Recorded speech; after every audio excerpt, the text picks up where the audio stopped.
Saturday Night Theatre. We present Marjorie Westbury, Geoffrey Winkett, and Brian Haynes in Late Call, the novel by Angus Wilson and a radio version by Eric Ewens. Late Call.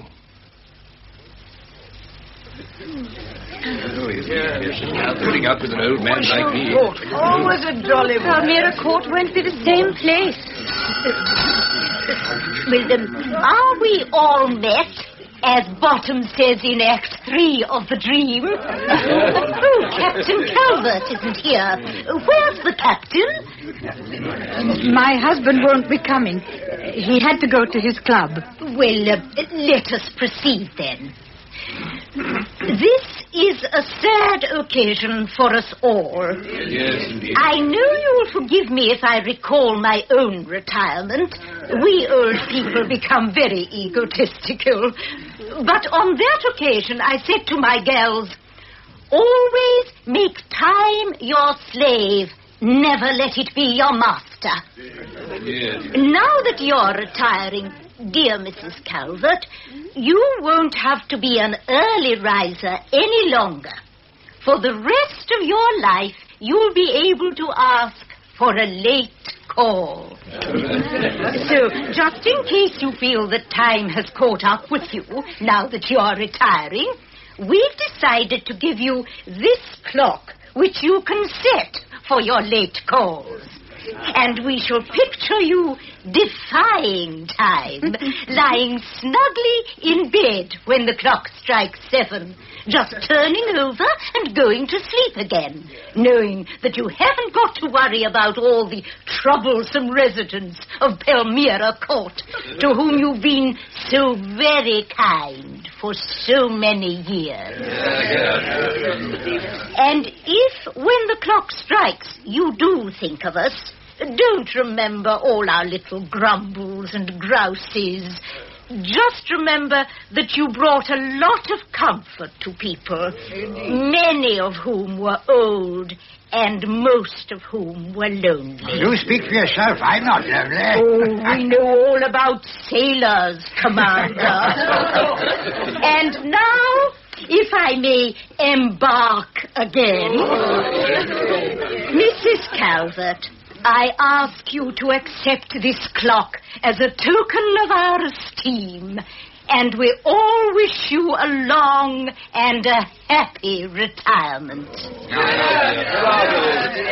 Oh, thank you all very much indeed. I was never one for making speeches, and now it's too late to begin. It is 15 years since I came to Palmyra Court, and over 40 since I managed my first boarding house at Bognor. I've always tried to provide a home and make people comfortable, and it's nice to know that you think I have not entirely failed. I shall treasure this clock, and in its face I shall see all your faces. I knew my own dial had got a bit battered, but I didn't expect to have it repaired quite so soon. But thank you very much, all the same.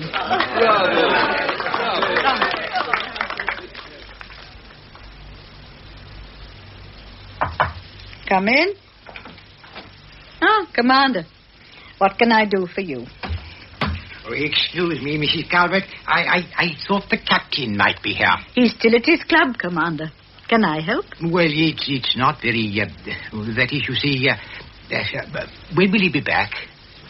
Does he owe you some money? Well, if it wasn't that I'm sure the captain's forgotten about it, and I know you're leaving early tomorrow... I'll give you a cheque. How much is it? £90, Mrs. Calvert. £90? Oh, dear. I'm afraid I can't settle that amount now. I'll speak to Captain Calvert as soon as we've settled in at my son's. Oh, I hope you don't My think... dear Commander, if I'd known about it earlier, But I could have... didn't. But I thought... This is the first I've heard of it. Oh. Oh, well, I'll see to it as soon as I can, Commander. Thank you, Mrs. Calvert. I'm sorry. Oh, excuse me, Miss Senna. Hello, Commander. Hello, Pat. I missed you. I didn't come to the great occasion, Mrs. Calvert. I couldn't face the Hutton on the soapbox. I've had my fill of headmistresses, matrons, wardens, the lot. I only went to the village school. Lucky you. Anyway, I was definitely anti-clock, so I brought you this. May you smell nice wherever you go. Oh, thank you. Smell it. Oh, it's lovely. Oh, I've always used soap and water. Perfume's wasted on a fat old thing like me. Oh, it's never too late to start. By the way, not to worry about the £20. Any old time will do. Oh, I dear. must say, I do think you could have asked me yourself instead of sending the captain round. I didn't, Pat. You see, the captain... It's too bad of him. I'll give him a piece of my mind when I see him. I like the old boy, but why couldn't he say he wanted it for himself? It's his card debts and horses. Well, not to worry, Mrs. C. Definitely not to worry. Just stop his pocket money from me, that's all. Well, goodbye, Mrs. C. The very best of luck. Goodbye, Pat. And thank you.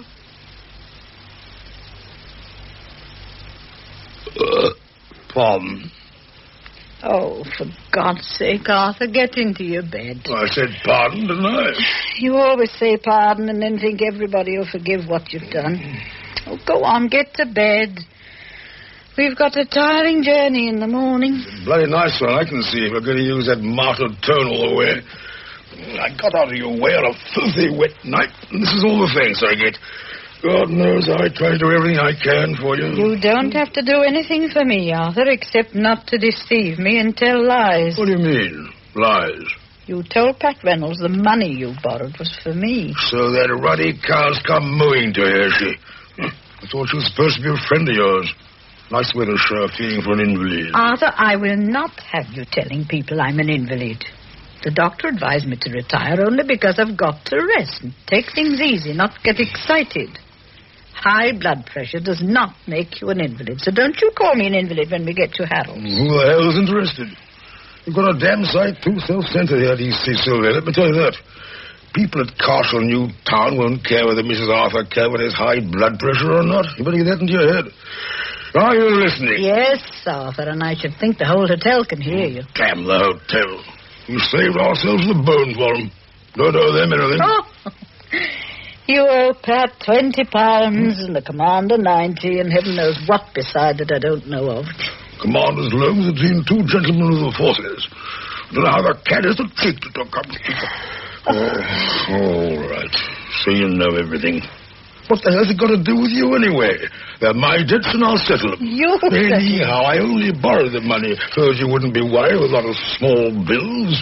All this moving costs more than you think. Arthur, don't be childish. You've had nothing to do with the moving, as you know. You didn't even pack your own clothes. Well, it's my health. Yes, we had a couple of old crocs, but don't let's waste what breath's left in us and stay aroused.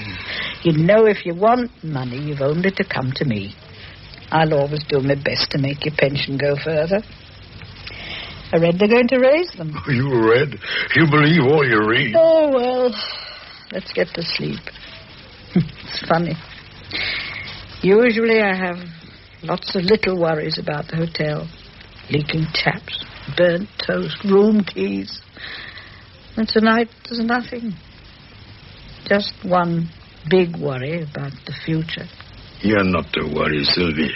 If it doesn't work out at Harold's, we can always go elsewhere. We're not tied. If only we'd had Len to go to. Now, Arthur, you know Len was far too restless ever to have a home of his own. They take me lungs in World War I and my favourite son in World War II. I'd have liked to go to Iris. And then they kill my little girl on their blasted roads. She'd have been 27 last August. No, Arthur, there's only Harold left. And he's just lost his wife. I don't like to say it, but if Beth was still alive, I'd go to the workhouse first. Well, I don't think they have them nowadays, I dear. bet they have, dolled up under another name.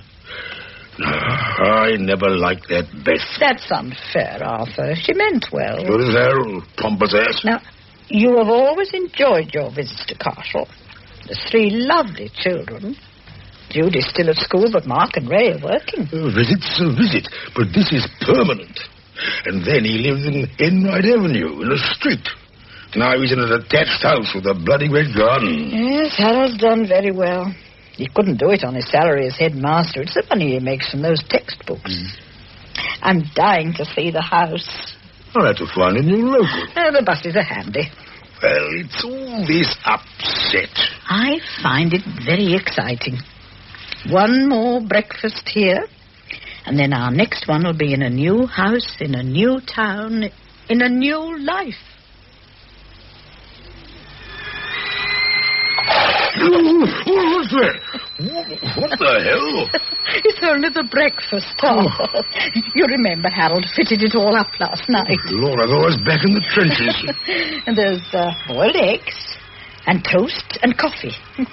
I'll switch these things off. Oh, sure. Yes? Get back to bed, Gran. I'll do it. Where has he put the trays? And how's my pretty little granddaughter this morning? Breakfast in bed. I've never had it before, you know, unless I was ill. It's Sunday, Gran. And anyhow, Dad thought you'd be tired after your journey. He set the eggs at 4 minutes. I hope that's right. Just right, Judy. But I ought to have been downstairs getting breakfast for all of you. After all, you're working the rest of the week. Your father tells me you're studying hard for your exams. Oh, so he's noticed, has he? He didn't mention it to me. Now, you just stay in bed. Watch out, Judy. You don't want to spoil your grandmother, you know. I never have. No. There you are. I'm sorry about this awful jelly marmalade. It was Mark's turn to do the shopping, and he's got terrible taste. Now, there's no hurry about getting up. Dad'll be up to see you as soon as he's finished. Bon appetit. French, if you please. Well, I like my little granddaughter. But what is all this nonsense? I never seen such fiddle-faddle. Why's my egg wearing a pixie hood? To keep it warm. Well, I can't get it off. Oh, don't be so silly, Arthur. Oh, it's all very nice. Very nice. It's like being in a baby chair again, all strapped in. And the egg spoon only holds enough for a baby anyway. Oh, I can't eat this dribbling muck. That machine doesn't know what 4 minutes is. Eat your toast, then. It's too fat and it doesn't taste like bread. Oh, how do I get out? Wriggle under? You just unclip the bed table. I think Harold's coming. Come in. Come in. Good morning, good morning. How are we all today? Sleep well? Very nice breakfast, Harold. Very nice. First Sunday in the month. Judy's on duty today. It's a nice room, isn't it? Well, I only hope Beth's choice of mustard with white isn't going to prove too much for you, Mother. It wasn't really intended to be lived with for life. rather hot stuff, isn't it? My dear Dad, if there's anything you don't like, it goes out. It's your room. But we'll have to keep the wallpaper for the time being. Oh. Though, as far as I can remember, you were never very choosy about how Mother's rooms were furnished. Oh, Dad'll be all right with the yellow. My sight won't last much longer anyway. Oh, what a misery you are. I've left the minimum of furniture in here so that you can have plenty of space for your own stuff when it arrives. It's very nice, dear. I don't know how we shall live up to it. Do you, Dad? Oh, we'll live up to it, all right. Your mother's as pleased as punch, really, Harold, and so am I. Good. That's that, then. Well, come down when you're ready, and if you've rested enough since you arrived, we'll tour the estate. Now, take your time. No need to hurry.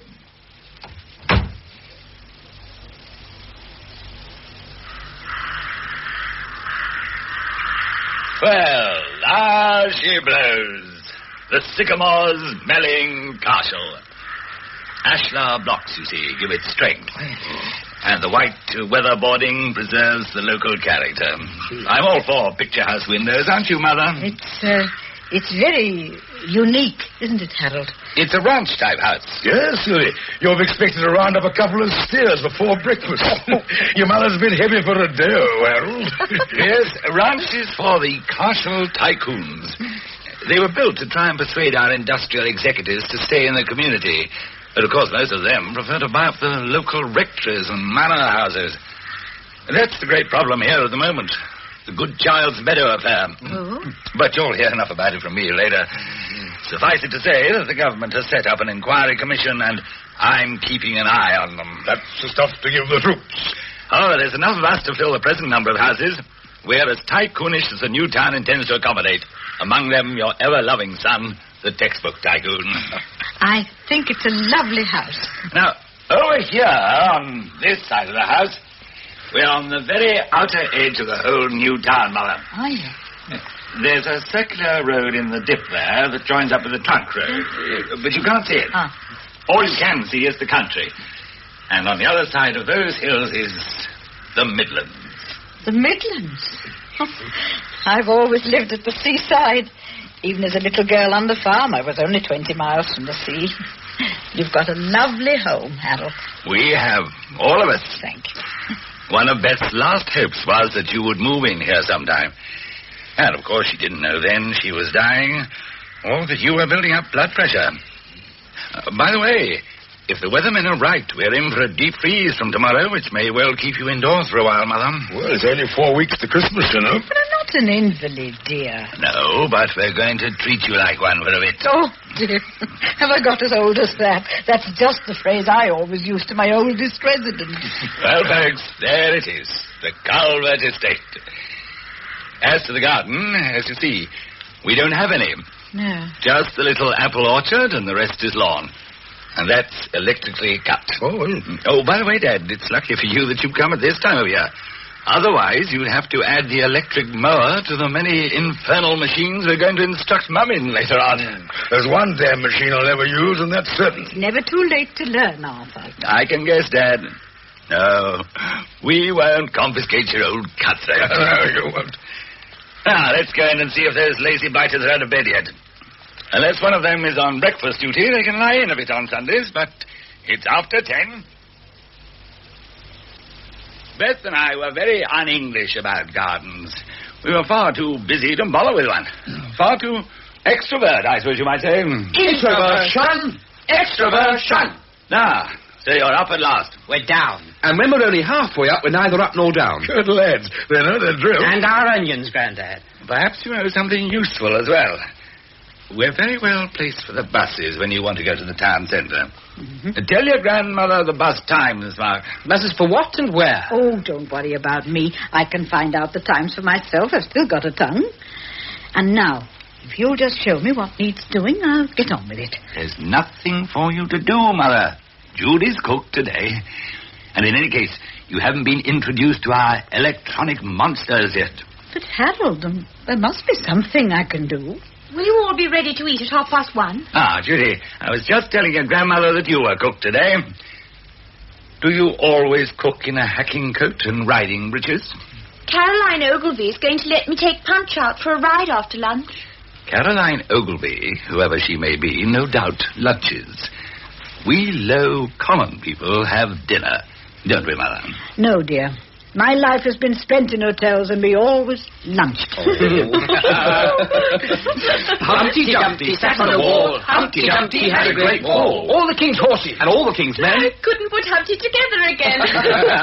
Perhaps Punch is one of the king's horses, Judy. Well, I want to find out what happened to the nags I backed yesterday. Did you take the Sunday papers, Harold? Beth liked a cross-section. You'll find the best sporting one in your room, Dad. Oh, I'll toddle upstairs then. Don't forget, Grandad. Lunch at 1:30. I never miss a date with my pretty little granddaughter. You can tell your grandmother the bus times, Judy. All I know is that they leave from Tidsbury Crescent Avenue. As I was responsible for the completion of the gazetteer of Carshall Streets, I suppose I may be expected to know the difference between Tidsbury Avenue and Tidsbury Crescent. Yes, you may. But one glance in your gazetteer shows that you don't. Who dares attack the faithful gazetteer? Mark Calvert, my lad, you'll come to no good. The book we studied at our dear old mother's knee. Ray's made a gaff. Your mother was the last person who would want a special hush round her name when she's dead. Do try to be natural. Being natural, then, I point out that you'd send poor Gran halfway round Carshall if she followed your advice. You should stick to textbooks. Have you read them, Gran? No, dear. Can we place your order for genuine filthy books, madam?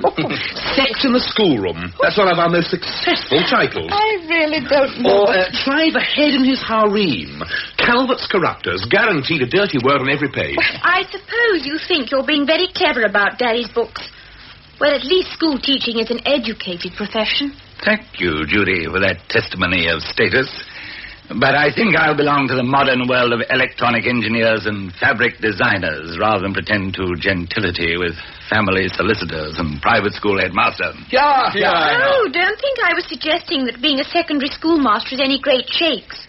And talk about pretension. What about describing Ray as a fabrics designer? He's in the rag trade. Up to the neck. Electronic engineers, indeed. Mark's only an apprentice. Silly little schoolgirl. Now, boys, you leave my Judykins alone. We women must stick together, mustn't we, Judy? I must get the lunch. Yes, we mustn't keep Punch waiting. He's champing at the bit. I bet you couldn't ride a horse. Lout. The girls' county high suffers from a peculiarly virulent form of conjunctivitis. Status snobbery meets there with social snobbery. I'm afraid it sometimes affects Judy's vision. Now, let's find out about the bus times. Oh, not again. Gran says she'll ask. I suppose you're going to produce computers that will make foolproof maps and timetables. How did you guess? We're working on them at the moment. And to replace headmasters, eliminating the purely hackwork type of manpower, in fact. Well, if you want to be in at the death, you'd better brush your ways up a bit and get through your exams.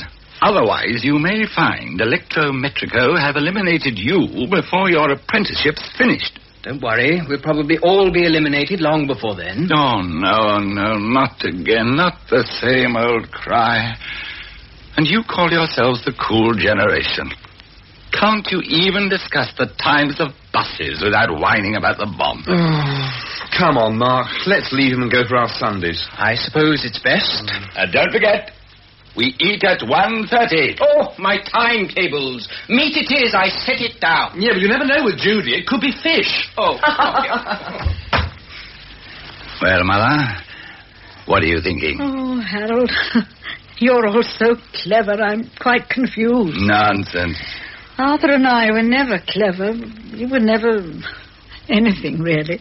Oh, you know that's not true. I can't even tell whether you're quarrelling or not. When I think you are, you all start laughing. Well, sometimes I'm not really sure myself. And I feel so helpless. This is the first morning of my life when I've had absolutely nothing to do. Not a single thing. Don't blame us.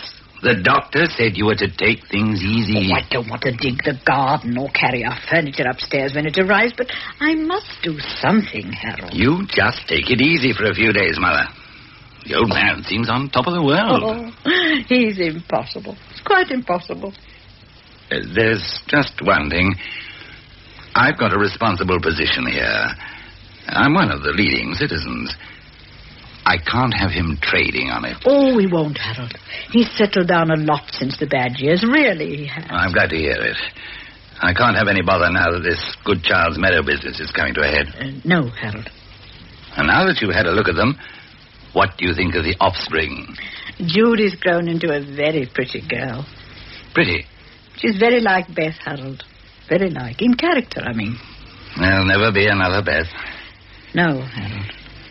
You may have noticed, Mother, that in the opinion of the younger generation, I'm a monster of obstinacy and insensitivity. Well, they may be right. It's been the greatest happiness to me that they should have turned out such rebels. I think you'd find the whole thing would come to you much more easily, Mother, if you really tried to grasp the basic principles on which electric cooking and heating rest. Now, this is a super kitchen. I'm awfully stupid, Harold, you know, but I've still got a very good memory. I think if you were just to show me the various switches with that chart you gave me, I could pick it all up for myself. I've got a very good sense of timing. My dear Mother, with an auto timer, there's no need to have a sense of timing. No, dear. Now, take this meal we're cooking this evening. Of course, it's not a normal meal. I've specially designed it to illustrate all the equipment. Now, the goulash in your top oven. And just for this evening, an example of conspicuous waste, an apple strudel in your lower oven. Of course, that's really reserved for the big fellows, turkeys and such, and for any fiestas. We'll bake there for this little party we're giving for you before Christmas. Party? Oh, Harold, you never told me. Just a few young folks to meet the old folks. Well, you'd call them young. The Bartleys and the Cranstons. Oh, and Sally Bulmer. She's the local welfare officer. We're on all the same committees. It's very sweet of you, Harold, dear. I don't know what to say. I'm afraid your friends will be most disappointed. Your father and I are not much good at parties. Nonsense. Though you will see the old man smartens himself up a bit, won't you, Mother? Oh, he's much better at parties than I am. Now, concentrate on the drop-in hob. Drop-in hob, yes. Now, soup for Dad on the thermostat. And on the 2 hob points, 2 veg for my conservative-minded parents. Thank you, dear. And now, a special treat for Dad whose true blue palate can't take goulash. A half chicken for the grill. Oh, Harold, that's too much. Well, frankly, I shouldn't have pandered to him like this if it hadn't been a very useful way of demonstrating the rote roaster. Oh, yes. Now, let's concentrate on the job in hand. What do you do with the auto-timer? But I don't need the auto-timer at all, do I? Why not? Because we're not going out. Oh, Mother, you're wrong.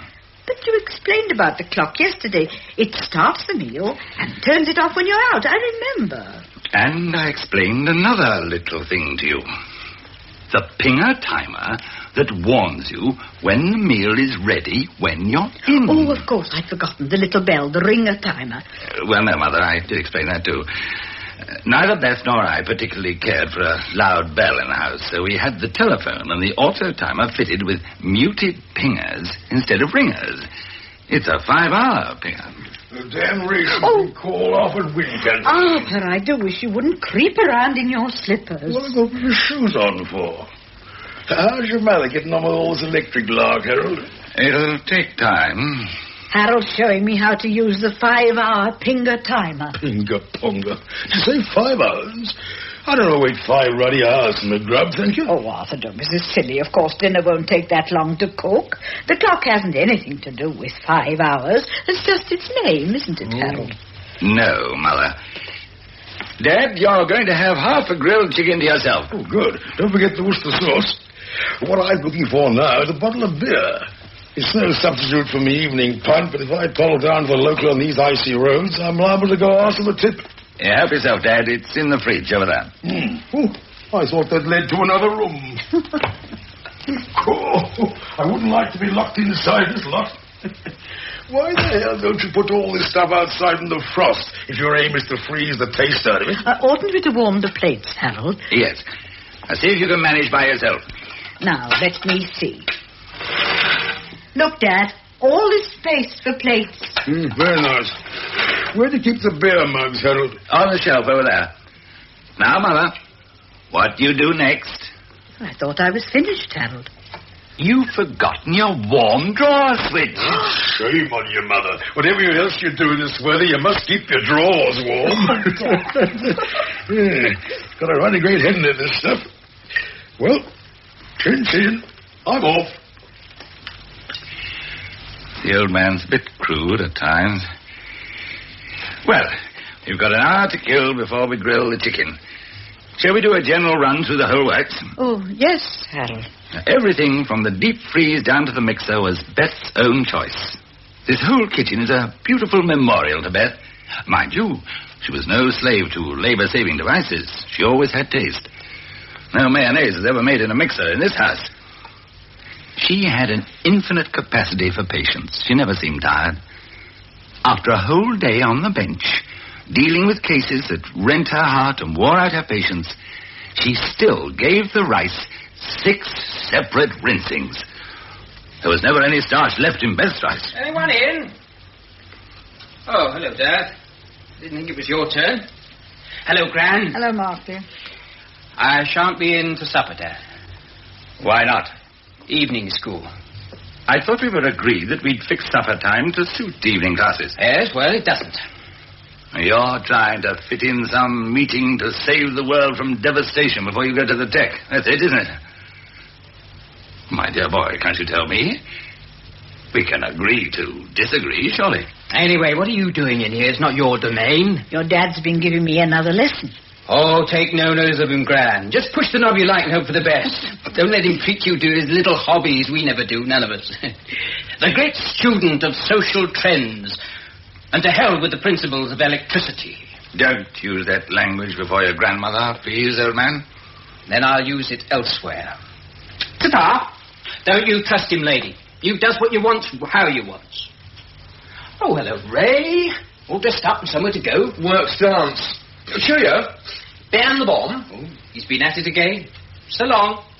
You've been holding forth again, Dad. I know the look. Word drunk, that's him, Gran. What was the lesson for the day? Your father's been showing me how to use all these wonderful gadgets. Only I'm so slow to learn. Oh, never you worry, Gran. I know all the magic words to charm the monsters. I'll bring me wand along and teach you all the spells. Anyway, these monsters will be out of date in a year. So much for you, Dad. You're dismissed. Oh, Ray, please. Word drunk, that's him. Oh, Father, dear Father, come home from the soapbox.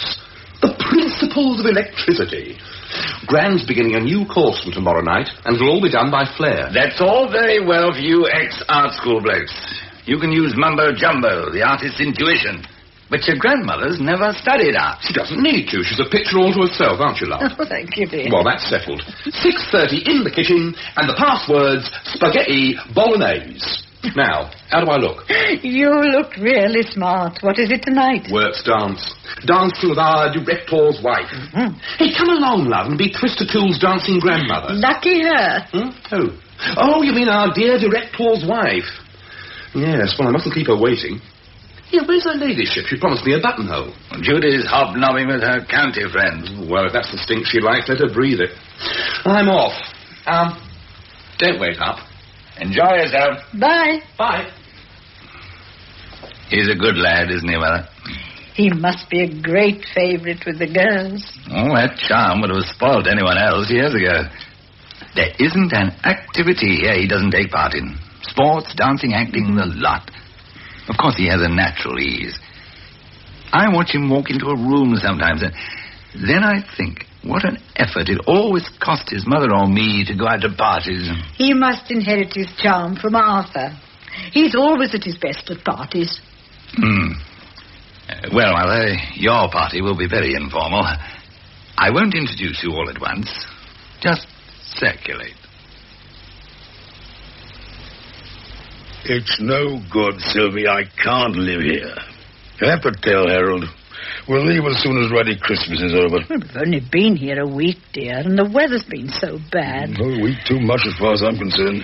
Now, Arthur, I feel a bit lost, too, with nothing to do, but it'll be different as soon as our furniture's arrived. We can make our room like home then, all our own things. You'll have your own old comfortable chair instead of these yellow and black tubular things. They don't even cover your bottoms. It's because I'm fat that Dr. Pearson made me retire. Oh, it will be nice when we've got all our own things. And then you won't want to stay in bed all day or wear your pajamas under your shirt. Oh, there, I'm nagging you again. I never seen such a godforsaken hole as this in my life. Not even in the trenches. We're very lucky old people, really. You know we've got to live within your pension. I wish to God you'd have me quietly put to sleep. It'd be far better for all you to have me out of the way. Is there any beer? This blasted central heating dries up my mouth. They say it gets rid of all the drafts, dear. You can all have screens, can't you? Give me the old-fashioned coal fire every time. Oh, I like them better, too, but they do mean more work. And I must say, it's warmer here in the passages. Who the hell wants to sit in the passages? I'll put the temperature down for you. Ray showed me how to. Oh, good. He's taken over my training from Harold now, you know. He's a handsome boy. You can tell what a flirt he must be with the girls. I say, he looks like a girl himself with his long eyelashes and big blue eyes. It was at 70. What? I've turned it down to 60. 70? What does Harold think we are? Bloody monkeys in the jungle? I think he's coming up the stairs. Well, I hope he breaks his neck. Oh, Arthur, really, you must be careful. Oh, I'm wearing my best smile. Are the old folks at home? Hello, Harold. I thought you'd like to see the proofs of the Christmas card. Remember last year? Oh, yes. There was a picture of a gigantic pudding, and you'd written underneath it, "Our monster pudding, but we shan't give Beth any." I had to have it explained to me. That was the year before last, Mother. This year's is a drawing of me wearing wings and singing in the bath, "Hark the Herald Angel Sings." There's a copy, Mother, and one for you, Dad. Oh, thank you. I tried to say how happy I am to have you here. It's a poor place, but I know. Or rather, not exactly that, because, as you know, the new towns preclude freehold. Yes, dear. It is a lovely home. I must say it's more like Englisman's castle and less like the snake house at the zoo. Now that your mother's been shown how to control the central heating. Mother, who showed you how to alter the thermostat? Ray did, dear. He had no right to. These gauges are very delicate mechanisms. And in any case, they should only be altered in October and March. Your mother and I are supposed to be dried up to ruddy dust. Of course, if you find the house so uncomfortably hot, the temperature must be lowered. But I would like you to ask me first before. After all, I am the head of the house. I suppose you run the weather outside as well. When your furniture arrives and you've got your own room fitted up, perhaps you'll be good enough to set the temperature as you want it there. And we can adjust the rest of the house so that we don't all catch our death of cold. I'm sorry. I'm being absurdly pompous. Yeah. Well, it's a matter of generations. You live in the glorious age of drafts. We don't. I can tell you, Harold, as soon as our furniture arrives, you won't see me again in your posh lounge. Not a single comfortable chair to sit on. We're in the house all day, you see, Harold. You wouldn't want us to be uncomfortable. I've got some work to do in my study. It's lucky I've kept an electric fire. I nearly threw it out. I didn't think it would ever be needed again. We must be more careful, Arthur. After all, he is our son. He'll be roasting himself to death. Arthur. Don't look so down in the dumps, for heaven's sake, Sylvie. Because young Master Harold's turned out to be the little twister he always was, we don't have to worry. I told him off all right. Yes, Arthur, but you must promise me you'll behave yourself tomorrow at the party. Don't you worry, you little head ducks. I always behave at parties. There's nothing to worry about. As a matter of fact, I've been a bit under the weather for some years. Dicky lungs. The Huns had a spot of poison gas they wanted to get rid of in 17, and yours truly took a basinful of it. Look, here's a certificate of disability I still have to carry around with me. Now, Father, you don't have to. It's very necessary, especially in a new place. My husband oughtn't to spend the winters in England, but there, you're a hero one minute and forgotten the next in this world. Oh, I'm sure that's not so. Then you can't know much. Well, we can't ask the public to have too long a memory. There's been a whole generation of new heroes since then.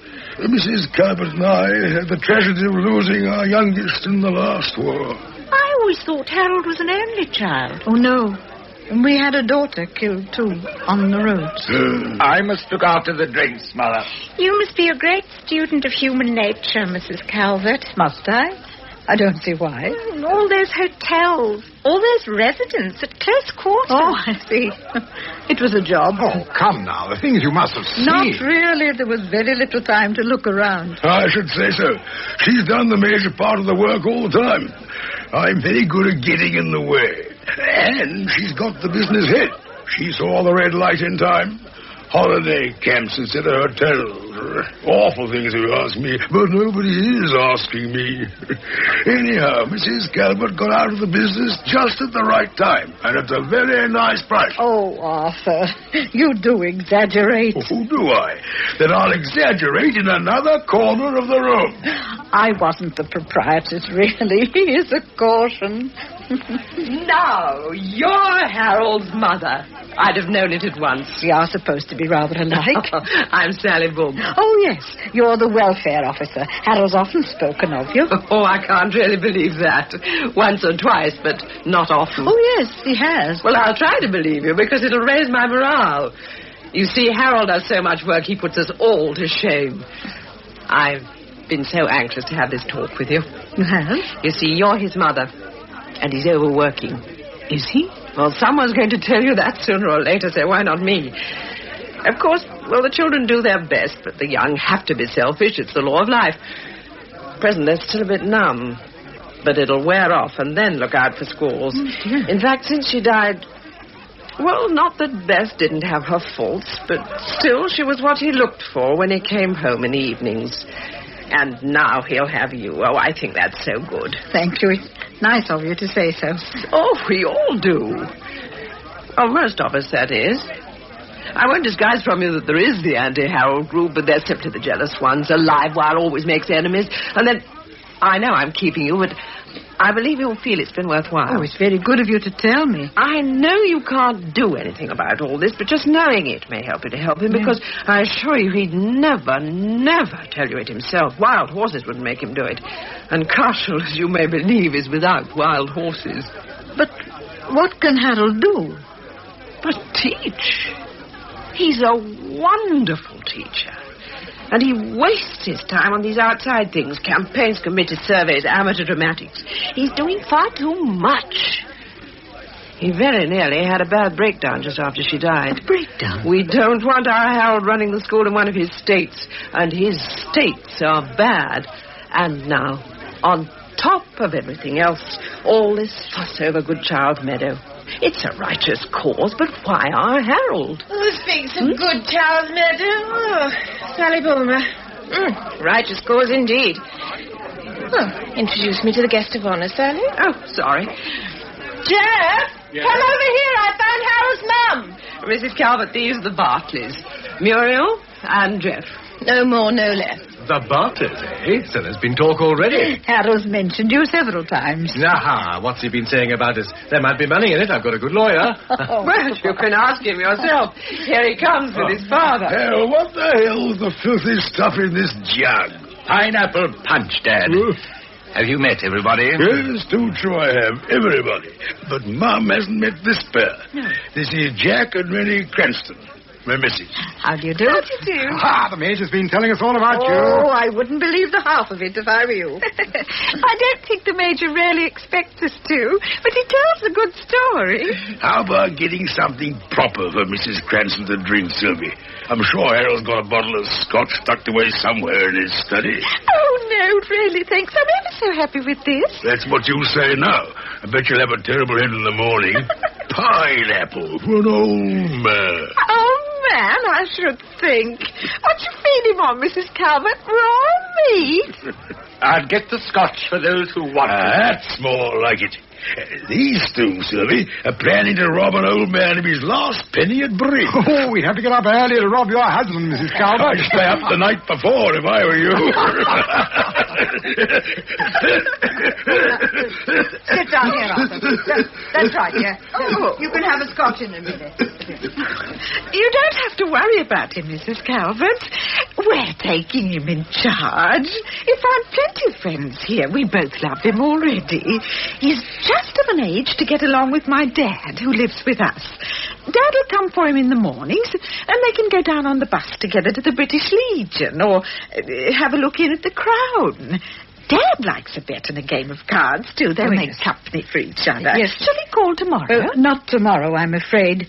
I know that cough well. I've lived with it for years. My husband's in for one of his bronchial attacks. Oh. I could be nursing him for weeks. Oh, dear. Is there anything I can do? Nothing, Mrs. Cranston. I know how to cope. I'm very, very used to it. Well, now, Mother, how do you feel? Oh, I'm all right, Harold. That's not good enough, Mother. This is not just a routine inquiry. I really want to know. The old man's as fit as a fiddle, thanks to your nursing. In fact, he's quite a social success in Cashel. Keeps them all in fits of laughter. But you... Well, my blood pressure's gone down. I mean, how are you spiritually? Spiritually? Well, I was never very... Well, mentally, then. I want to know because... Well, it's a sort of anniversary today. Is it? Sort of. It's no time till Easter. And you've been here just 3 months. Really? I'd never have guessed. Ah. Does it seem shorter or longer? It's hard to say. It's very important. All this problem of retirement and families has been grossly worked up by the professional sociologists. Well, they've been arguing. Some of the more practical of us have been solving it for them, haven't we, Mother? Yes, Harold. Good. So, it's time for a review of the situation. You seem to have gone downhill a little since Dad got up and about again. I do like to have something to do, Harold. The doctor? Oh, no, Harold. The doctor was most anxious that I shouldn't be idle. I've worked since I was a little girl on the farm. No worry. That's the thing to avoid. That and back-breaking work. The work here wouldn't break the back of a mouse. Mother, when your furniture arrived and you were settled in, I replaced Beth's name with yours in the family roster of housework. What could be fairer than that? But I don't do a full day's work, Harold. Beth had all sorts of other things to do. Why not let me do all the housework, except for the heavy stuff? It's the children I'm thinking of. They must pull their weight. Besides, everyone's a right to retirement sometime, even in Utopia. If only I could do something other than housework. Wait a moment. Can you type? Well, I wouldn't call it typing, but I used to do the menus and that if the receptionist was away. 2 fingers. Excellent. You could help Muriel Bartley afternoons, sending out campaign literature about Good Child's Meadow. I'm not at all clever. I can't take too prominent a part in this little public agitation, as Muriel knows. With my position as headmaster, council might start objecting. But I still feel I set the thing in motion. It would be nice to know that one of the family's helping. Of course, I don't understand about it, but I'll do my best, dear. That's settled then. But Mrs. Bartley, shouldn't you ask? Muriel will do what I say. When can you start? Tomorrow, if you like. After I've done the morning shopping. Good. I'll tell Muriel.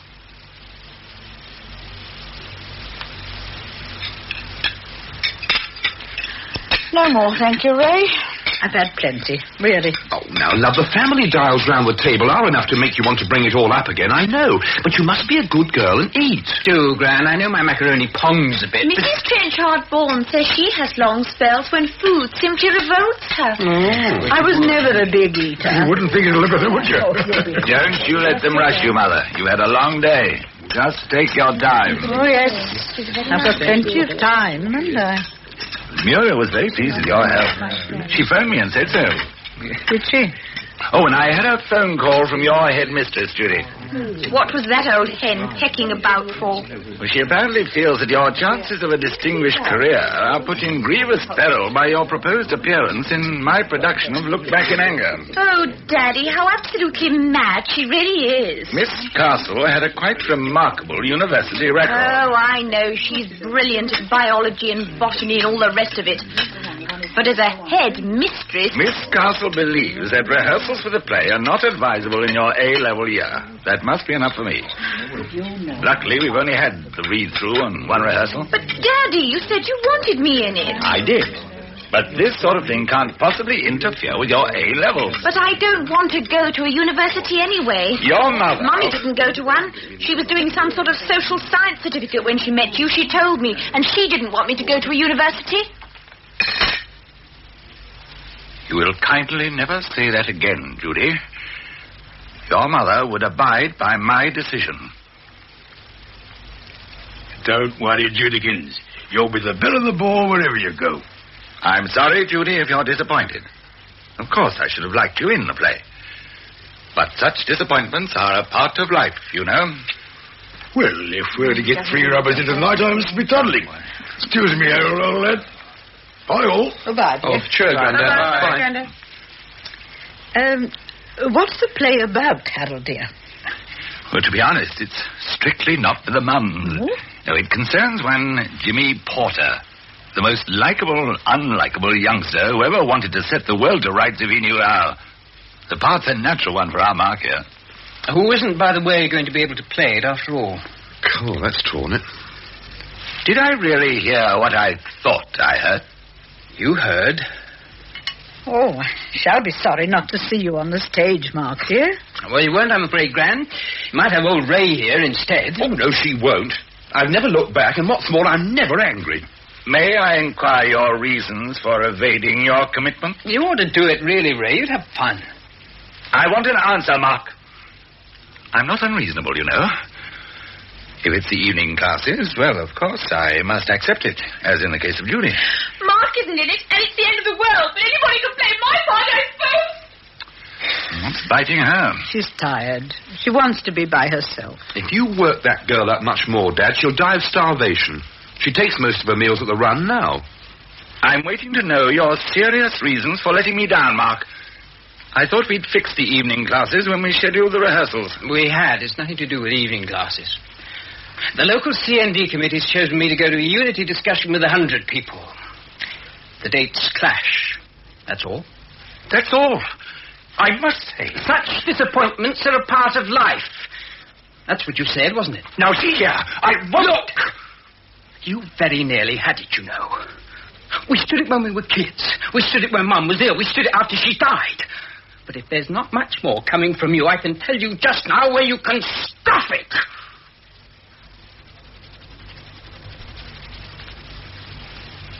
I'll go and stay with friends. Come on, Ray, let's get some fresh air.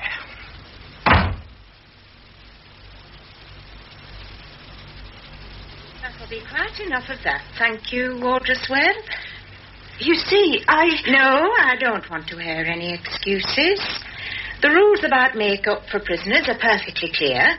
But Wiggins swore blue that she'd been out of the storeroom when this month's makeup packs were distributed. My dear Wardress Webb, if you're going to believe everything that women like Wiggins tell you, they don't happen to be very honest, you know. That's why they're here. Yes, I realise that. TV! But I'm not acting as I used to. TV! Oh, everybody's out, I'm afraid, Miss Bulmer. Except you. Now, what am I interrupting? Oh, it's Wardress Webb. Oh, the new serial. Isn't it the most magnificent rubbish?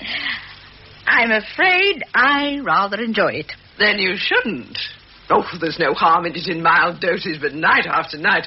Good Lord, woman, you've got more to do than that. It's very kind of you, Miss Bulmer, I know, but I'm not at all a clever person, and what appeals to me wouldn't appeal to you. Well, you can't be a half-wit. You've run a good number of hotels for a good number of years, and that isn't idiot's work. Harold's very worried about you. About me? I should have thought he'd be more worried about Mark running off like that. Oh, not at all. I've told him it'll make a man of him. The Foresters where he's staying are very nice people. He'll be back. No, he's worried about you letting Mrs. Bartley down. But I didn't let her down. I finished the job I was asked to do. Yes, But when she began finding other little jobs, it became silly. I realize I've got to make my own life. I can't have little jobs invented for me at my age. And I never really understood all that meadow business. Well, it's even more complicated now that the Save the Meadow League has made a counter-proposal. The idea is that instead of using the meadow, the ministry should agree to a small extension of the town into the surrounding country. And as it happens, the farmer who rents the meadow also owns some suitable building land on the outskirts. So if he sold that to the corporation, nobody would be the loser. Oh, I still don't know. Oh, there's plenty of other things going on in our new town. But I'm not used to doing nothing, Miss Bulmer. But it must be in my own way. It mustn't be made to happen. It must just happen. Well, we're all very worried about you. Even the children say you're not eating enough. Oh, it's very kind of you to worry, Miss Pullman. I know it's your job. Job? Oh, I've not come here as a welfare officer, bless you. I've come here as woman to woman. I've always felt very close to the Calvert family. And now that Beth... Then it's even kinder of you to want to help me. But it's not you, principally. Harold is too important to Castle. We can't afford it for him to have mum trouble. I see. So we must do something about it, mustn't we? Oh, now, what's this you've been reading? Oh, it's rather good. It's about a girl who's maid of honor to Queen Anne. Queen Anne? Queen Anne's dead, woman, very dead. And I bet it's all very different in your book. 14 children dead before her, surrounded by intrigue, swollen with dropsy, broken by remorse. She's dead, all right. But Castle isn't. It's full of life and people and things to do. Come out and meet us. Well, some of us are bores at times, but you'll have lots of fun. I'm not a girl, Miss Bulmer. I know that. But I'll tell you what you are. You're a bit of a juggins. Why are you living in other people's lives all the time, Mrs. Calvert? And what people. Wardress Webb and Queen Anne. Yes. I have my own life, after all. That's just what I'm trying to tell you. Now that the weather's picking up, you must get round and about more. Well, I shop twice a week. Shop? Oh, no. I don't mean that kind of thing. I mean adventure. Away from the telly, away from books. I've not been very well, you know. Well, you'll be much worse if you go on in this way. You'll be a nutcase. Telly-itis. It's the scourge of our time. Why, you don't even sit out in the garden. That's the done thing round here. You don't have to worry about calling to neighbours over the fence. There's no snobbery of that kind, thank the Lord. Well, I'm really rather a friendly person, I think. Well, if you do want to get out among people, Gorman's Wood is only a step. Or you could take the bus to Suckley Park. I don't expect you ever went there on your previous visits. Beth was never very keen on walking. It used to look like a private garden then, but they've made a lot of changes. It's all most attractive and put to good use now. Well, the first really fine day, I'll start visiting. I'll find plenty to do as I go along. It's just taken me a little time to settle down, that's all. A little time? It's very nearly 6 months. Oh. Sorry if I've made myself disagreeable, but, well, somebody had to do it. It's shock treatment. It may or may not work. That's up to you. You needn't apologize, Miss Bulmer. You've told me things I really knew all the time.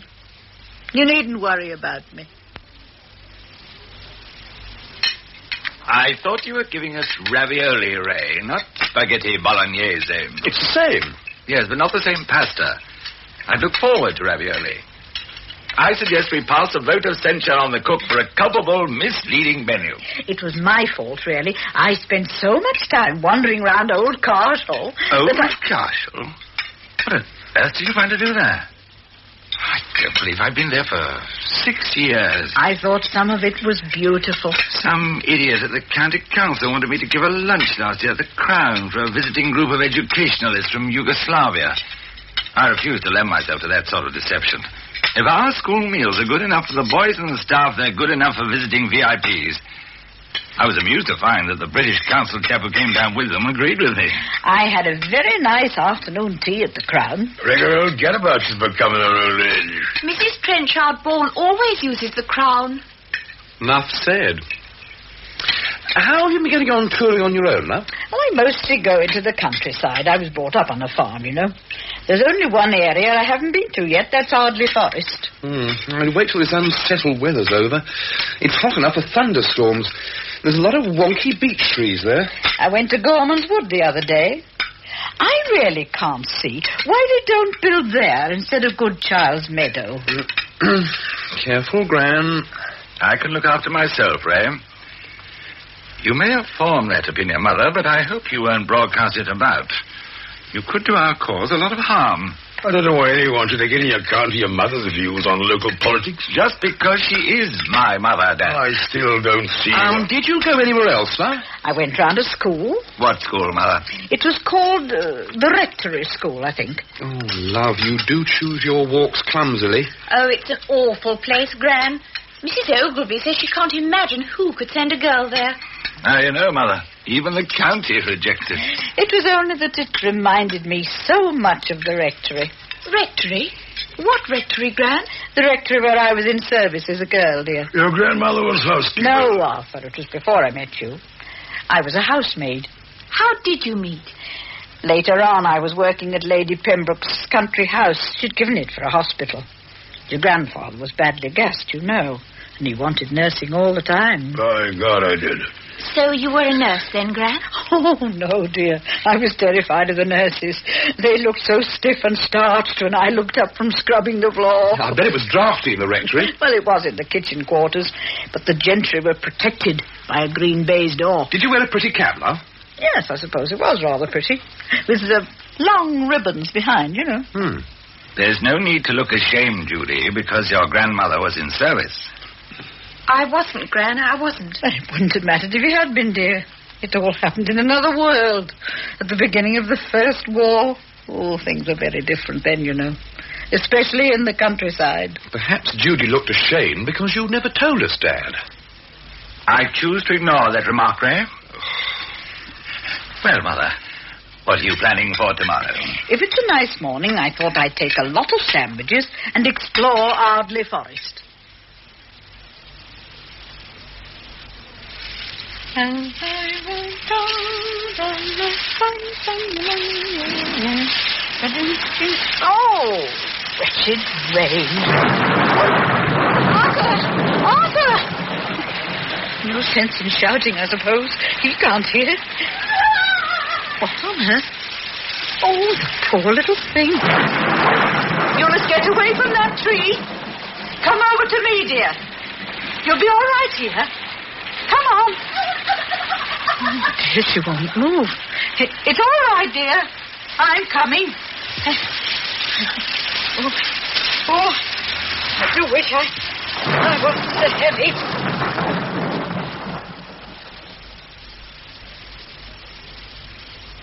Now, don't stir, dear. Just you rest. How's the little girl? I'm keeping her in bed today. Today?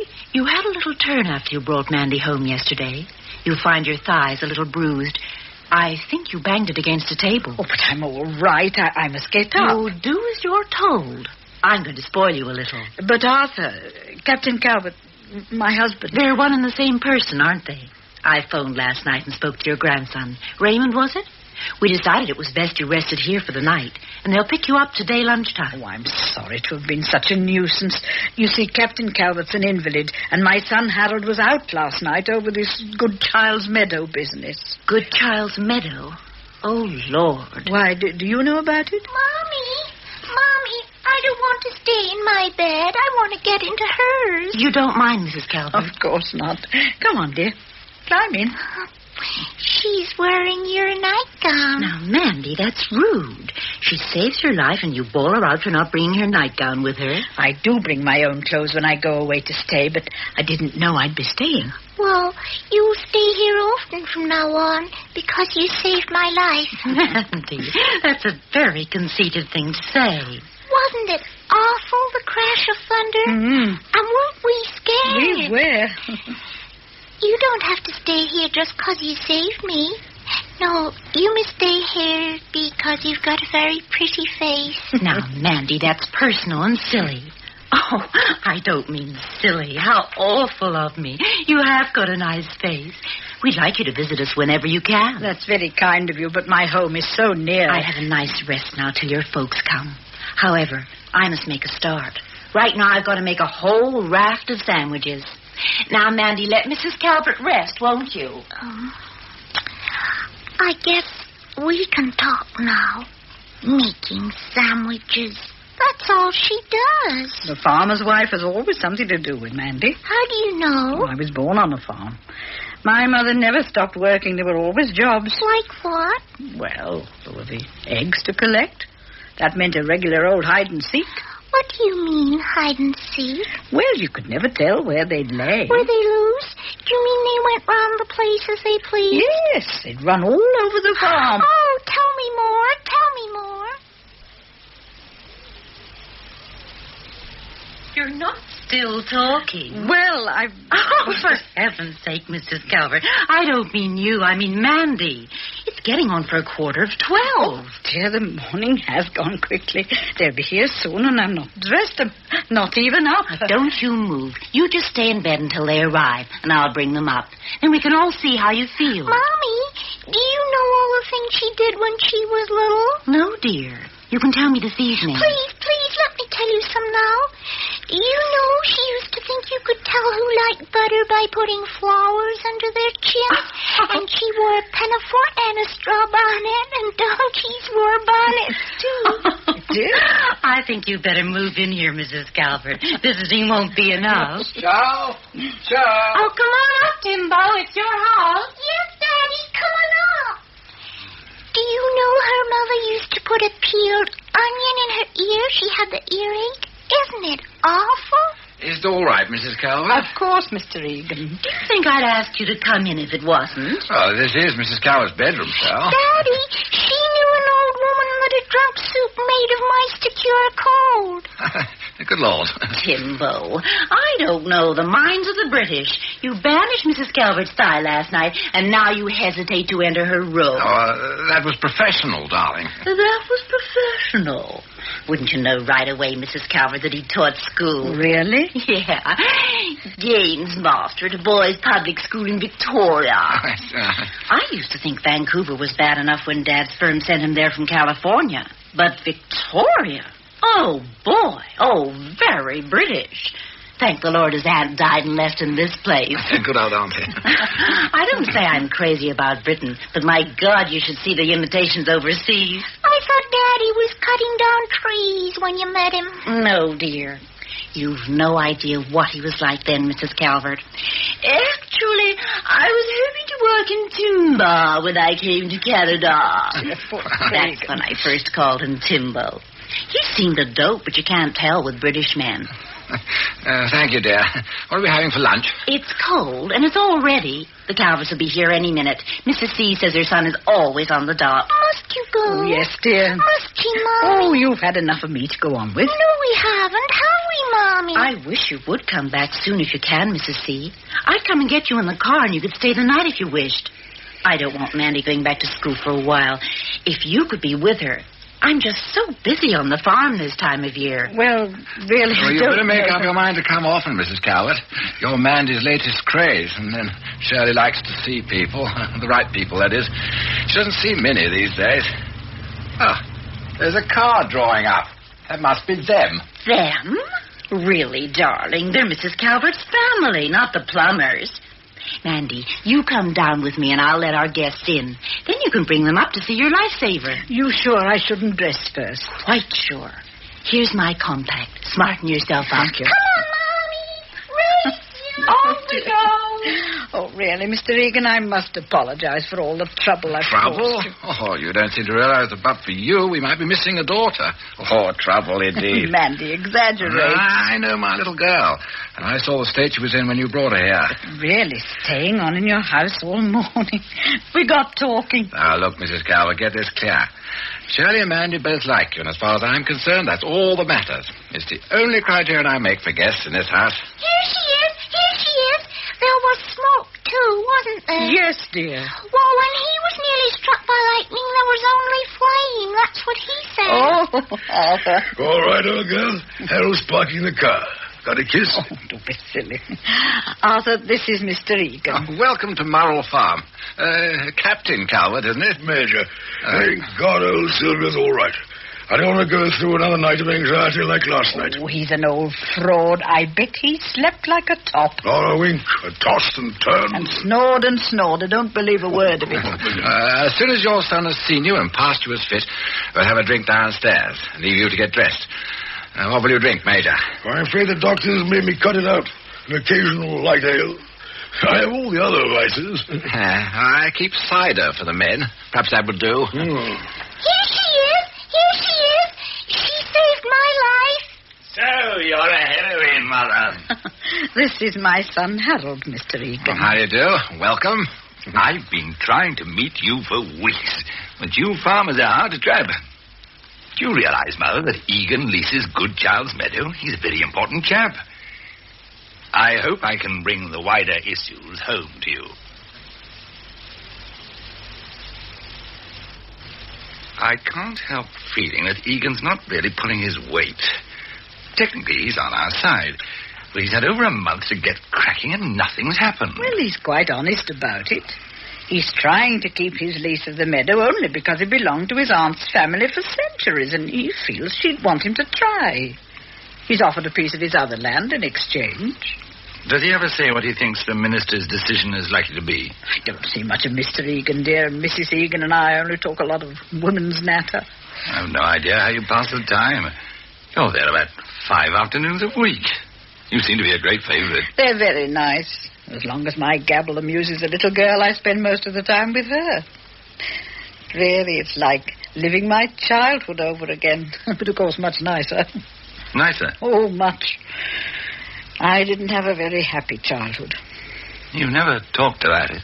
I've tried to forget it. It wasn't happy at all. I do hope they're not making use of you, Mother. They'll never know what they've done for me. Harold, don't you think you're doing too much about the meadow? All these committees. Did they tell you that? Of course not. Well, Beth was very strong about the artificial division between town and country. Oh, God, Mother. How I miss her. And the children don't care. They don't miss her at all. Now, Harold, they're growing up, that's all. And I promised her on her deathbed that I'd keep us together. And now Mark... Oh, he'll come back. How do you know? I've seen him. You have? Yes, in Old Castle. Well, he's not going to use the place as an hotel. Who's that on the stairs? I thought Father was playing cards at the Bartlett's. Oh, it's Judy. Oh, it can't be. She's working evenings in the library. Her exams are almost due. Hello. Oh, Judy, dear, how pretty. Do you like it? Oh, it's lovely. Tangerine, isn't it? Mm-hmm. And where may you be going, young lady? Oh, it's an awful bore, really. It's the first barbecue of the summer. They're mostly rather awful, small farmers and people. But Mrs. Ogilvy says it's terribly important to rally round all the same. Go upstairs and get on with some work. Excuse me, Dad. Now, Harold, don't be silly, dear. You can make up for it later. I wish you wouldn't interfere, Mother. I must do what I think Beth would wish. Mummy liked me to look nice? Yes, dear. I'm sure Beth would not have minded. Do you think... Are you sure? I have no wish to play the heavy Victorian father, God knows. If you think... All right, Judy. Run along. Thank you, Dad. Bye, Gran. Bye, dear. Well, Mother, I hope you've got your Chinese kimono, or whatever they call it, back from the cleaners for the 23rd. The 23rd? I know the 23rd isn't your birthday, but it's the nearest day to it that the Bartleys are free. And they've been so good at having Dad over for cards since the Cranstons became so impossible. Oh, yes. In any case, I thought you'd like another woman at the party, apart from Judy. Family occasions haven't been ideal lately, without Beth. Oh, and I'd like to ask Mark along for your birthday, if you see him. That'd be nice. He was asking all about the family when we met. Rather waste of time. Neither she nor Jeff Bartley can take anything on the chin. Oh, hello, Mum. They have no sporties between them, Harold. You're a bit inclined to think that nobody's a sportsman but yourself. My dear boy, I've had a long experience with the card tables, but I'm not going there again. There's some supper in the kitchen, Arthur. Thank God for that. I hate that tiny sandwiches. Hardly a mouthful. Don't be bitter about the Bartleys, Dad. They're coming to Mum's birthday party next week. Oh. You better look out your pigtails. We're taking her to Chen Fu's.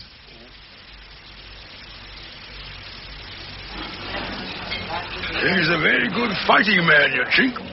We had a few of them with us in Flanders, you know. Oh, they spoil for a fight. Are you sure you're not making it up for the occasion, Father? Having just consumed an exquisite Chinese meal. A case of food over mind, eh, Grandad? I always got on very well with the C&C. Yeah, oh, yes. You and Lord Kitchener swapped marbles as kids. I'm afraid the dual knowledge war that made the world safer is a bit deficient. Kitchener was dead in 16. Oh, I say, we are going back to school. Don't forget Jeff's only a common Cockney boy. Being dead wouldn't stop him, would it, Captain, eh? So many of your pals have done their best work when they're dead. What do you mean, Mother? I don't see why I shouldn't be allowed the honor of sitting next to Arthur, even if he is my husband. They didn't have a big enough table for us, Mother, so we had to take two. You take my place, Gran. Oh, thank you, Mark. Yes, thank you. I don't often blow his trumpet for him, but in all my 65 years, I've never met a better storyteller. And I can't think of better company for my birthday. What you got? What's your lighter? Oh, carry on. Don't mind us. We're all right. She's getting proper shocking in her old age, isn't she? Oh, there you are. Birthday has its privileges. I'm awfully glad you were able to come along, Jeff. You and Muriel are not easy people to get hold of these days. Muriel's the one who carts me out every night. I'm a simple stay-at-home chap underneath the mask. And what a mask. Did you ever see such pouches under the eyes? But surely you're at home for your poker nights. We haven't had a poker game for weeks. But, Dad...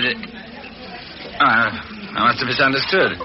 Oh, look at the lovebirds. They've forgotten all about us. Well, you'll miss your poker games, especially since the Cranstons have turned so funny. The remedy is in the captain's own hands. Once bitten, twice shy. I'm not starting the poker game up again, not even if the captain's famous dividends start paying. Now, which is it? Tin mines in Tooting or copper in Camberwell? I always forget. I'm afraid I don't follow you, dear. Nice to see you again, Mark. Mark has been striking out for himself lately. It'll make a man of him. I've been hearing big things of you, Mark. Your boss talks of you as one of the white hopes of Electrometrico. It won't much longer. I'm not stopping there. Oh? What are you going to do? I'm joining the Hunger Relief Committee. Probably in one of the North African countries. Good for you, Mark. I'm glad you're happy about it, Mother. Mark's an idealist, like all the family. After all, he's only taking after you, Harold. Look at the way you're behaving over the Good Charles Meadow. You're making it very difficult for me, as one of the school governors, to defend your actions to the council. How did the exams go, Judy? Not at all badly, Mr. Bartley, thank you. Oh, good. I suppose you'll have a nice long holiday now. I'm hoping to go to France. My friend Caroline Ogilvy knows a marvelous French family who have a chateau near Blois. They speak the French of Racine. I don't intend to pay large sums for my daughter to spend her time with a lot of French snobs who haven't even grasped that they've had a revolution. Oh, Daddy, really? People ask why I left home. Look, Gran, it's your birthday. Make him stop. Yes, shut up, all of you. Shut up. And, of course, Judy must stay with her friend. She's worked hard all the year. I'll be a sport, Harold. All right, Mother. For your sake, I don't care whether they speak the French of Charlemagne. That's stuff to give the truth. Splendid, Harold. Ah, here comes the ray of sunshine. Hello, Duchess. Sorry I'm late. Fancy seeing you in an oriental hideout. It's a lovely place for a birthday. Sweet 17 and never been kissed. 65, I'm afraid. What, 65 and still alive? It'll be better next year. 66 and out for kicks. Oh, much too late for that, Ray. But there's life in the old girl yet.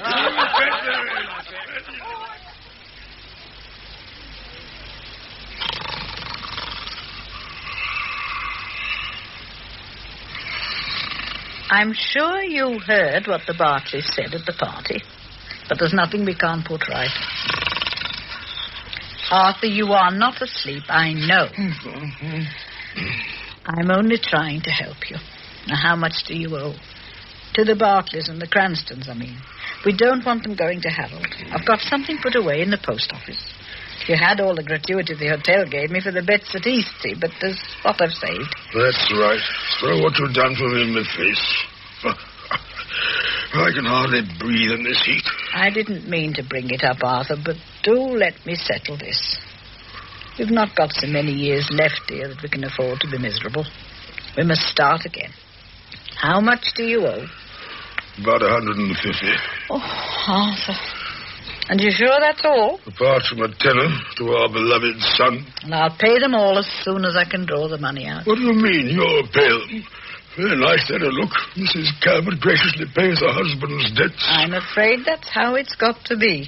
So you don't even trust me with a few quid? Oh, Arthur, I don't know how you can say the same things again and again after so many years. I suppose you'll tell young Master Harold of your wonderful generosity.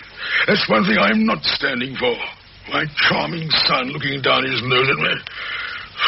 Can't even part with a tenner without a sermon. He's generous in other ways, dear. Mm-hmm. You must realize we just haven't got the money for cards and horses and that. If I'd had a bit of capital, Sylvia, this last month I could have covered my losses and come out with a small fortune in the end. I'm sure you could have done, Arthur, but we haven't got any capital. Now, go to sleep. I tell you this, Sylvie. If it wasn't for you, I wouldn't care a damn if I went tomorrow.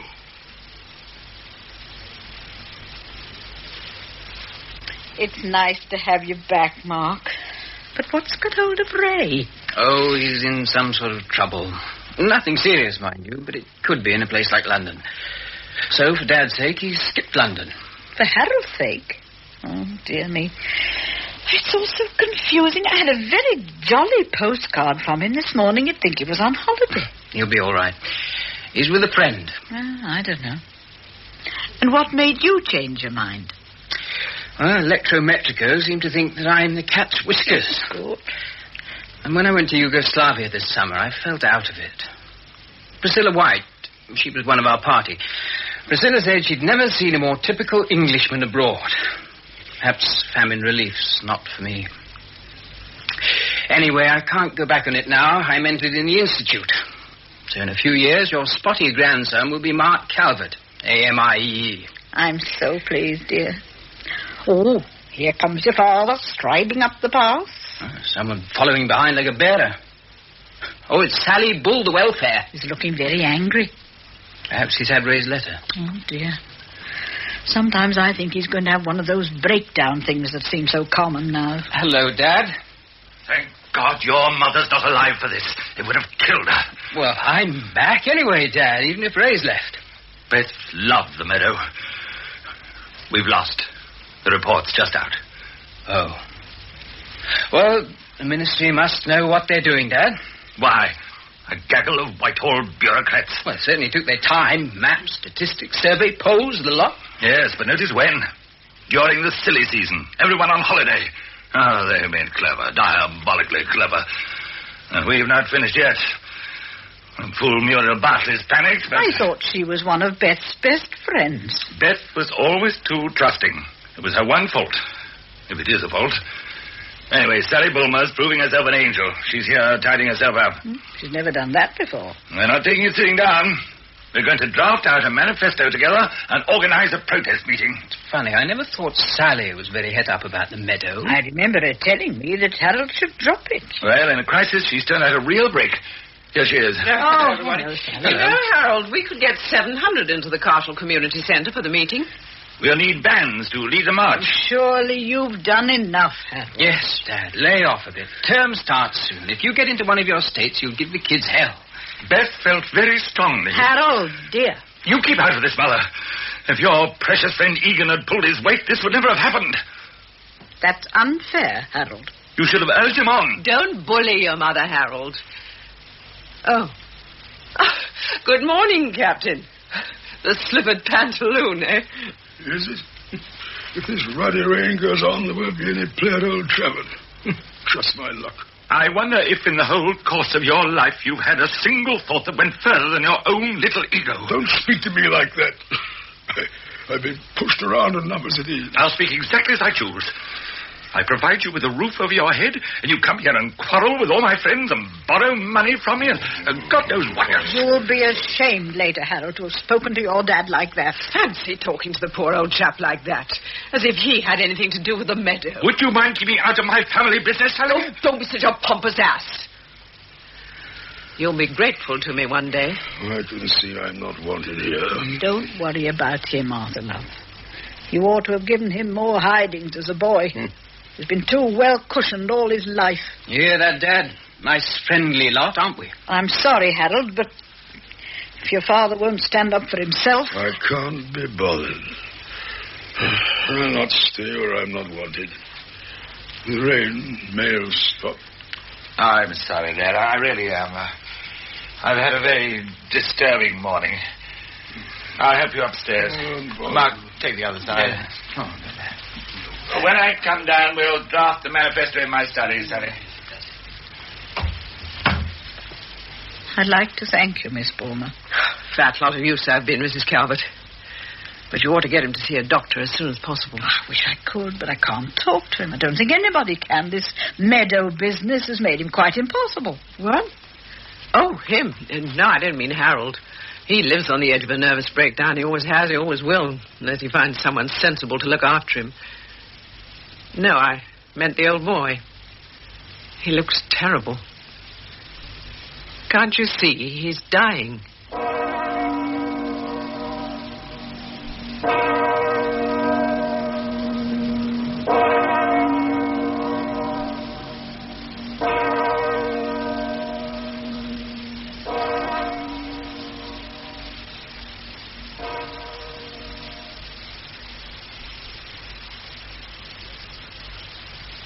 Well, Mother, here we are. On our own. Except for Mark using us as a dot house. Judy will probably come back when she's finished staying on with her grand friends in France. As for Ray, I suppose he'll never enter this house again. Oh, Harold. Judy, Mark, Ray. Not one of them hasn't thought of themselves. Of course. It seems hard to say it, Mother, so soon after the funeral. But one can't help thinking Dad's was a wasted life. He had genuine ability and considerable personality, but he never settled to anything. Settled to anything? Harold, how can you? Dad's war gave him a disabled officer's pension and told him to find a gentleman's occupation, even if he wasn't one. How could he settle down? We all laughed at Dad, at his tales and his boasting, but what could he be? At least he was a character.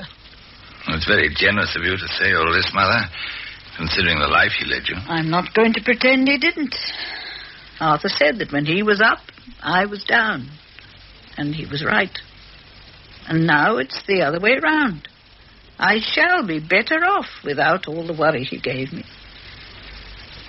But what a thing to have to say after all those years. But we started out on different floors, your dad and me, and I'm afraid we always stayed on them. Until quite recently. That was our lives. And then they say the good old days. No, you're quite right to be proud of Castle, Harold. I'm glad you think so. I don't know if you're proud for the right reasons. I'd like to see our old rector's wife trying to talk to the people in the new town like she talked to my mother. I'd like to see it. Oh, it was bad to be poor in those days. Very bad. We were the poor and meant to stay that way. The sociologist wouldn't explain it quite that way, I don't think. There are things you can't explain. Can you explain your children? I can't get through to them, Mother. It's all a thick fog. Beth was everything to me, and they don't care. Not any of the three of them. They don't miss her. They're glad she's dead. It doesn't happen like that. You're imagining it. They hate me. I hate them. They can't talk to me. I feel as I was walking through a dark tunnel.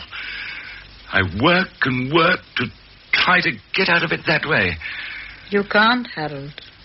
Not really, I think. Not once you're in it. Good God, Mother, I'm not a coward. I didn't think you were, dear. But that doesn't really help. You have to go on. Through it. And supposing there's no end to it? It's a bit of luck, if there is, I think. At any rate, it was for me. I had a late call. Otherwise, without luck. Mother, you surprise me. I sometimes surprise myself these days, dear.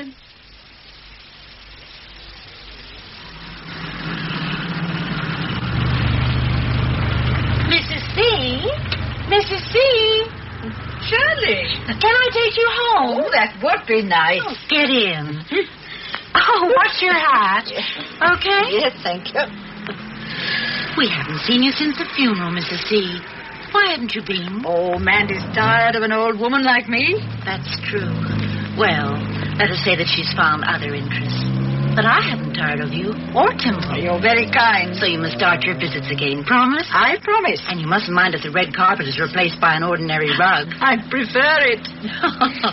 That is a relief. I thought your dropping us had something to do with Timbo's blasted meadow. Oh, no, Shirley, no. Thank God we won't be hearing any more about that. Amen. No, I was just sorting myself out after Arthur's death. Wait. Where are you taking me? Home? I wasn't thinking, I am sorry. We're going the wrong way. I should know, Mrs. C. Oh, but I've got a lovely flat right in the center of Castle Old Town. Mrs. C, how wonderful. I'll take you there. I'll have to reverse when I can. Yes, it's my last move, but one. Mrs. C, you're looking younger than ever. It's on the ground floor and a good center for operations. operations. What a gloom I am. You know what I think, Mrs. C? What do you think? I think you're in splendid form these days. Yes, Shirley, I think I am.